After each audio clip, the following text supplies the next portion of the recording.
कि आपके पास credit card में खुद के पैसे नहीं होते हैं, बैंक के पैसे होते हैं, पर 45 दिन के लिए आप उसे यूज करते हैं, जिसे कहते हैं क्रेडिट लिमिट। ठीक उसी तरह से जो स्टॉक मार्केट है, स्टॉक मार्केट में भी आपको ये एक्सचेंज यही क्रेडिट कार्ड वाली फैसिलिटी देता है कि शेयर आपके पास नहीं भी है तब भी आप उसे सेल कर सकते हैं।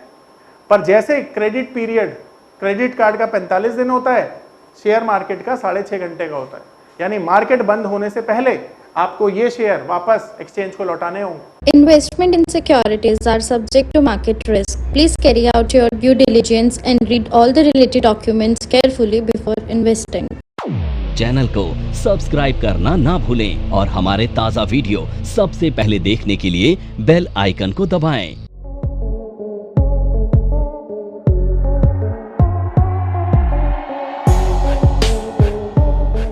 हाँ, अब देखो ये ब्रोकर कौन है पहले समझो। ये प्रॉपर्टी डीलर वाला ब्रोकर नहीं है, ये स्टॉक मार्केट वाला ब्रोकर है। देखो नॉर्मली ब्रोकर एक ऐसा पर्सन है जिसके साथ मिलकर ना आप डीमैट अकाउंट ओपन करते हो। अब ये ब्रोकर आपका बैंक भी हो सकता है, ये कोई ब्रोकर भी हो सकता है, जैसे बहुत सारे ब्रोकर है, मैं किसी का नाम नहीं लूंगा, बहुत सारे ब्रोकर हैं। अब ये डीमैट अकाउंट एक ऐसा अकाउंट होता है जिसमें आप शेयर्स को खरीदते बेचते हो, ठीक है। तो डीमैट कम ट्रेडिंग अकाउंट कहते हैं उसको हम, डीमैट कम ट्रेडिंग अकाउंट।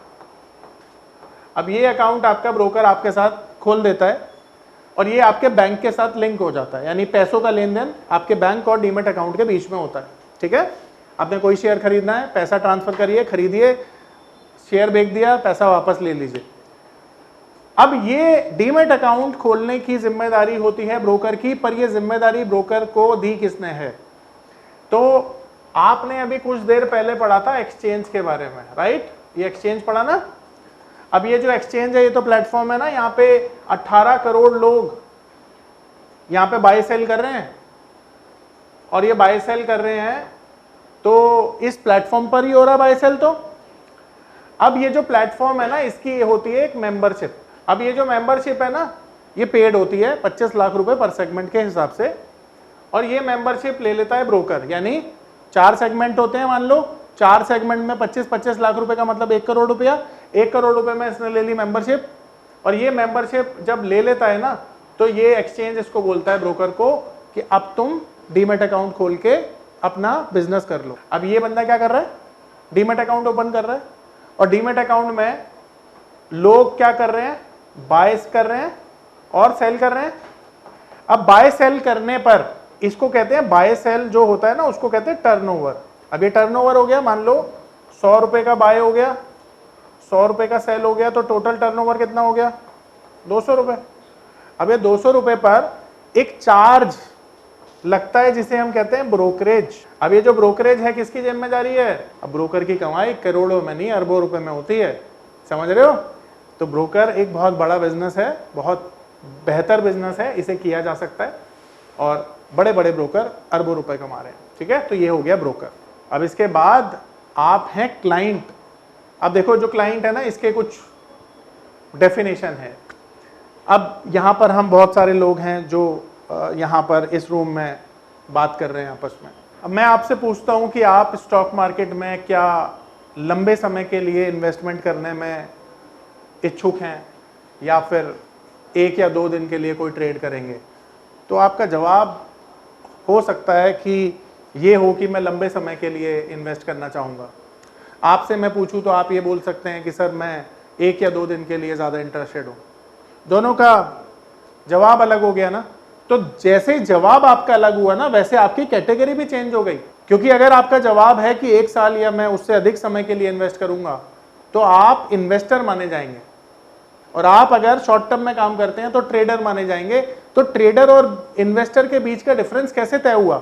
2 चीजों पे। आपका थॉट प्रोसेस ही अलग है, आपका जो मार्केट को फॉलो करने का तरीका है वही अलग है, और उसी से ये क्लाइंट की डेफिनेशन भी तय होती है। तो जो क्लाइंट होते हैं ना मेजर, वो 4 तरह के होते हैं। सबसे पहला इन्वेस्टर, दूसरा ट्रेडर, तीसरा स्पेक्यूलेटर, और चौथा हेजर, ठीक है। ये 4 मेजर तरह के इस मार्केट में प्लेयर्स होते हैं जो काम करते हैं।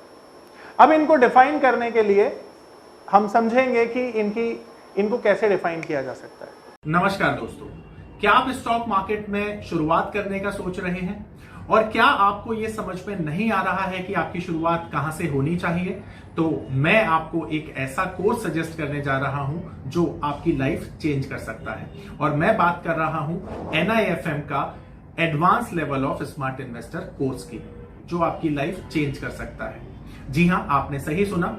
NIFM आपके लिए लेके आया है एक ऐसा शानदार कोर्स जो आपको बताएगा कि किस तरह से आप स्टॉक मार्केट में सक्सेसफुली पैसा कमा सकते हैं। और ये कोर्स है advance level of smart investor. Advance level of smart investor course आपको हर छोटी से छोटी और बड़ी से बड़ी मार्केट की बारीकियों के बारे में जानकारी देता है और ये सभी जानकारियां आपको इस मार्केट में पैसा कमाने में बहुत ज्यादा मददगार साबित होती हैं। तो इस कोर्स को करने के बाद आप मार्केट में सक्सेसफुल ट्रेडर और सक्सेसफुल इन्वेस्टर बन सकते हैं।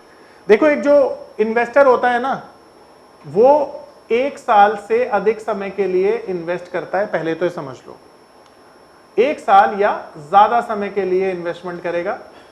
और अगर इन्वेस्टमेंट करेगा ना, तो फंडामेंटल को फॉलो करेगा, केवल ये फंडामेंटल को फॉलो करेगा और इसे लॉन्ग टर्म बोला जाता है। ठीक है, 1 साल से अधिक समय को हम लॉन्ग टर्म बोलते हैं। अब ये जो ट्रेडर है ना, ये शॉर्ट टर्म में काम करता है और शॉर्ट टर्म बोला जाता है 1 महीने से कम के समय को। और ये टेक्निकल एनालिसिस को फॉलो करता है। किसको फॉलो करता है? अब ये जो स्पेक्यूलेटर है ना, स्पेक्यूलेटर गैम्बलर का छोटा भाई है। ये 1-2 दिन में पैसे डबल करने के लिए आता है, इसलिए इसे स्पेक्यूलेटर बोला जाता है। तो स्पेक्यूलेटर या तो न्यूज को फॉलो करेगा या फिर टेक्निकल एनालिसिस को फॉलो करेगा। और ये वेरी शॉर्ट टर्म के लिए मार्केट में आएगा। किसके लिए? वेरी शॉर्ट टर्म के लिए। अब ये जो हेजर है ना, अब हेजर को समझाने के लिए ना आपको ये समझना पड़ेगा कि मार्केट में पैसा कैसे बनता है। देखो, मार्केट में ना 2 व्यूज हो सकते हैं आपके।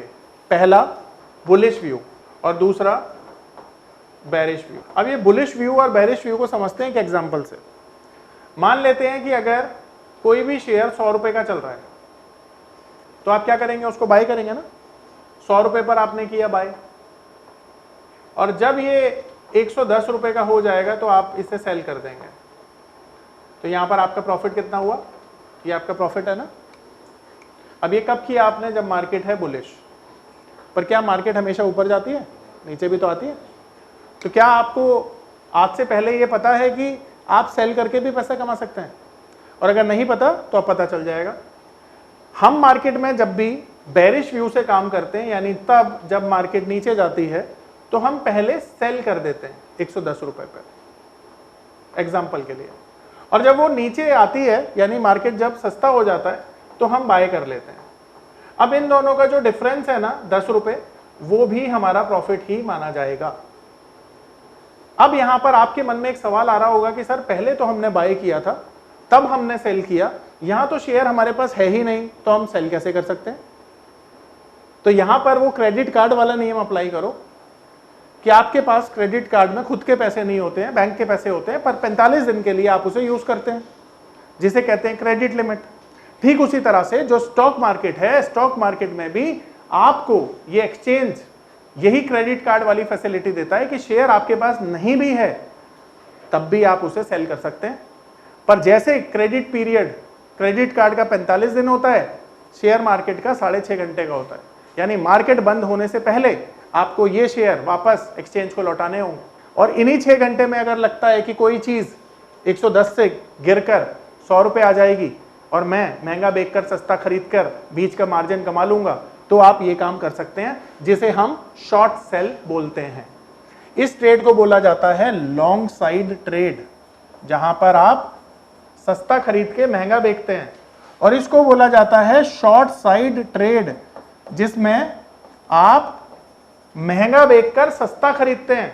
ये काम केवल इंट्राडे में कर सकते हैं और ये काम डिलीवरी में, इंट्राडे में, दोनों में कर सकते हैं।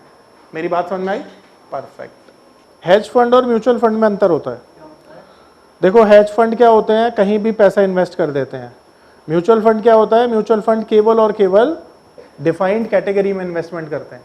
अगर कोई इक्विटी म्यूचुअल फंड है तो वो इक्विटी के अलावा कहीं बाहर नहीं कर सकता। ये पावर ऑफ नंबर थ्योरी इतनी बेहतरीन थ्योरी है कि इसे करने के बाद आप एक अलग अनुभव करेंगे और आपको लगेगा कि शायद इसी चीज की आपको तलाश थी। बहुत सालों की ट्रेडिंग के बाद, इन्वेस्टिंग के बाद आपको शायद ऐसे प्रोडक्ट की जरूरत थी जो मार्केट में आपको वो कॉन्फिडेंस दे पाए, जिस कॉन्फिडेंस के साथ आप रोज पैसा कमा पाए और जितना आप चाहें उतना पैसा कमा पाए।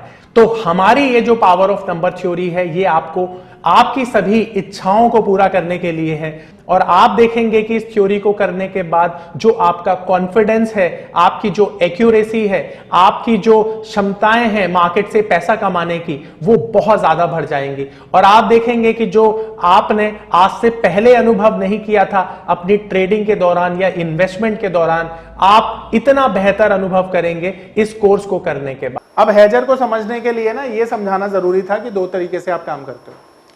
अब मान लो एनएससी पर एक शेयर है आईटीसी, जिसका भाव चल रहा है एग्जाम्पल के तौर पर 400 रुपए, और बीएससी पर भी आईटीसी लिस्टेड होगा तो इसका प्राइस भी 400 रुपए के पास ही चल रहा होगा।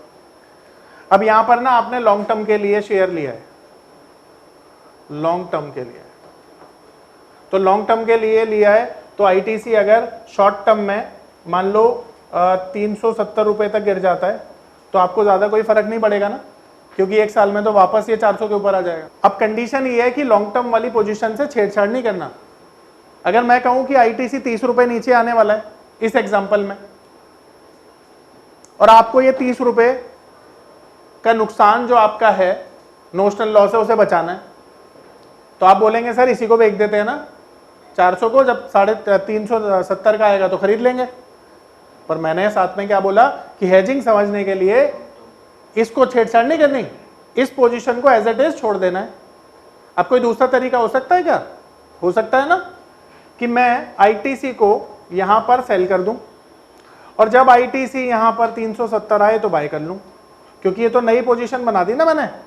तो 30 रुपए यहां पर मेरे को फायदा हो गया शॉर्ट सेल में और 30 रुपए यहां पर मेरा घाटा हो गया। करेक्ट है? पर अगर मैं नेट नेट देखता हूं तो मेरा घाटा और फायदा मिला के मेरा लॉस नील हो गया ना, जीरो लॉस हो गया ना। इसी को हेजिंग कहते हैं। यानी हेजिंग क्या है? ये एक ऐसा प्रोसेस है जिसमें आप अपने रिस्क को मिनिमाइज कर देते हैं। आप अपने रिस्क को मिनिमाइज कर देते हैं, उसी को हेजिंग कहा जाता है। और हेजिंग में आपको दो अलग अलग एक्शन लेने होते हैं, एक साइड बाय, दूसरी तरफ सेल, तभी तो हेजिंग होगी। खरीद क्यों लेगा भाई? वो 200 रुपए का नुकसान ही नहीं होने देगा ना। देख अभी पूरा देख, यहाँ पे इधर देख सारा लिखा है, इसलिए मैंने मिटाया नहीं। देख 100 रुपए की चीज है, अगर ये ऊपर जाएगी तो क्या करेगा? पहले बाय करेगा फिर सेल करेगा महंगा होने पर। कितना प्रॉफिट हुआ? पर अगर ये चीज नीचे चली जाएगी तो तू अगर यहाँ पर खरीदेगा तो तेरा नुकसान नहीं होगा, तो सेल करेगा ना तू। तो तूने सेल कर दिया 110 पे और जब 100 रुपए हुआ तो वापस खरीद लिया। तो इस बीच में शेयर तेरे पास था ही नहीं, तो सेल किसका किया? उधार लेके किया। तो जब उधार लेकर किया और वापसी भी कर दिया तो बीच का मार्जिन ही तो तेरा प्रॉफिट हुआ। जैसे ट्रेडर्स अक्सर करते हैं, जैसे भाई का, मैंने कंपनी से कोई माल उठाया तो मैं थोड़ी बना रहा हूं, मैंने तो भाई से उठाया क्रेडिट पे, तो मैंने क्रेडिट पर उठाकर आगे सामान बेच दिया महंगा। तो जो मेरा प्रॉफिट होगा वो तो सिर्फ वो डिफरेंस ही होगा ना जो मैंने लेकर दिया। तो तेरा यहां पर प्रॉफिट कितना होगा? 10 रुपए। अब सेम चीज तूने यहां पर क्यों करी? क्योंकि ये 30 रुपए का लॉस बचाना है तुझे। तो वहां पर तेरा लॉस हो रहा है क्योंकि वहां पे शेयर तेरे पास है, पर 30 रुपए का जो लॉस तेरा बचा वो कब बचा? जब एनएससी बीएससी पर तूने महंगा बेचकर सस्ता खरीद लिया। तो वहां का जो लॉस हो रहा है वो यहां से रिकवर कर दिया, और इसी को हेजिंग कह रहे हैं। शॉर्ट सेल कर दिया इंटरडे के लिए, और जब ये नीचे आ गया तो ये बुक कर लिया 30 रुपए का प्रॉफिट। तो नेट नेट तो तेरा जो लॉस था वो जीरो हो गया ना। इसी को हेजिंग बोलते हैं। यानी hedging is a process to minimise your risk. अब ये इक्विटी टू इक्विटी हेजिंग सिखाया है, आगे इक्विटी टू फ्यूचर और ऑप्शन भी सिखाऊंगा। देखो सर, एक शेयर है 100 रुपए का और आपको ऐसा लगता है कि भाई वो चला जाएगा 200 रुपए का, तो आप क्या करोगे? बाय करोगे। तो आपने जब सस्ता 100 रुपए का खरीदा और जब वो महंगा हो गया 200 रुपए का तो आपने सेल कर दिया। इसे कहते हैं by side trade, long side trade. ऐसा हम तब करते हैं जब मार्केट बुलिश होती है, ऊपर जाती है। अब 200 रुपए वाला शेयर नीचे जा रहा है मंदी में, तो नीचे जब वो आ रहा है तो 100 रुपए तक गिरेगा वो। अब जब 100 रुपए तक गिरेगा तो आपका तो नुकसान हो जाएगा। तो आपको उस नुकसान से बचना है तो क्या करोगे? आप सेल कर दो। तो जब आपने 200 रुपए की कोई चीज सेल कर दी और सस्ता होने पे 100 रुपए की खरीद ली, तो आपका जो मार्जिन है बीच का 100 रुपए, वो आपका प्रॉफिट है। और ये आप कब करते हो? जब आपके पास कोई सौदा होता है जिसमें आपका लॉस हो सकता है, जैसे आईटीसी में। इस लॉस से बचाने के लिए आपने ये किया ताकि वो लॉस आपका बच जाए। या फिर अगर नॉर्मल केस में हम बात करें, हेजिंग की बात ना करें, तो ये तब किया जाता है जब मार्केट नीचे आती है, तो भी कर सकते हो आप प्रॉफिट कमाने के लिए, पर वो प्रॉफिट के लिए करोगे, हेजिंग के लिए नहीं। हेजिंग के लिए तो 2 पोजीशन साथ में रखनी पड़ेगी। आया समझ में?